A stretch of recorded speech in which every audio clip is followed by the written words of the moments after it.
అమరావతిలో నందమూరి బాలకృష్ణ 112వ చిత్రం grand launch. హాజరైన మంత్రులు లోకేష్, దుర్గేష్. పర్యాటక రంగం, సినీ పరిశ్రమ ఒకదానితో ఒకటి ముడిపడి ఉన్నాయని బాలయ్య వ్యాఖ్య.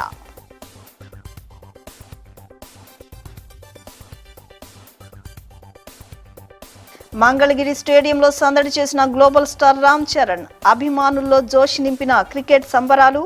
యువ ఆటగాళ్లకు జాతీయ స్థాయిలో గుర్తింపు దక్కాలని ఆకాంక్షించిన మెగా హీరో.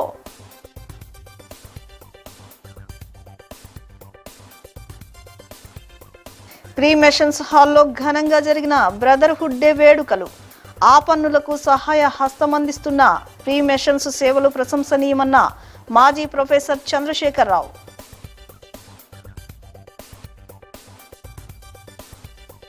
కాపు సామాజిక వర్గం రాజకీయ అస్తిత్వంపై ఆత్మ పరిశీలన చేసుకోవాలన్న శాసన మండలిలో బీజేపీ పక్ష నేత సోము వీర్రాజు.